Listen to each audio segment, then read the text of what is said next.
అందరూ కూడా సత్యమును గూర్చి ఏం పొందాలమ్మా? అనుభవ జ్ఞానం. అందరూ జ్ఞానవంతులు కావాలి, అది దేవుని కోరిక. అందరూ వివేకవంతులు కావాలి. జ్ఞానము లేకే మనుషులు నశించిపోతారు. అసలు సంఘం అనే పాఠశాలకి అందరినీ రప్పించేదే జ్ఞానం నేర్పించడానికి. మన దురదృష్టం కొద్దీ ఈ రోజు సంఘాలు ఆటపాటలకు వేదికలు అయిపోయాయి కాబట్టి కళ్ళబుల్లి కబుర్లు చెప్పి ప్రాస్పెరిటీ గాస్పెల్ చేసి చాలా మంది సేవకులు కాకూడని వారు సేవకులు అయ్యి సాతాను వలన ప్రేరేపింపబడి సంఘాలలోనికి చొరబడ్డారు కాబట్టి క్రైస్తవ్యం జ్ఞాన విహీనంగా మారుతోంది. రోజు రోజుకి కడవరి దినాలు కాబట్టి తప్పదు, భరించాలి. ఆ ముద్ర మన మీద కూడా పడుతుంది, దాన్ని భరించాలి. అందరితో పాటు మనల్ని కూడా అవమానిస్తుంటారు, భరించాలి. అందుకే మిమ్మును బట్టియే కదా నా నామము అన్యజనుల మధ్య ఏమవుతోంది?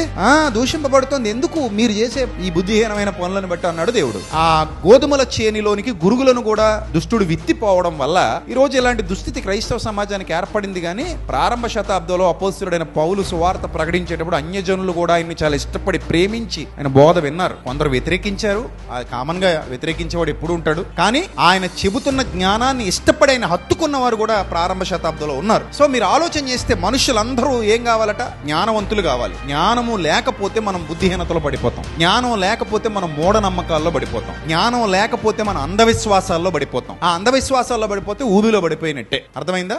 రైట్.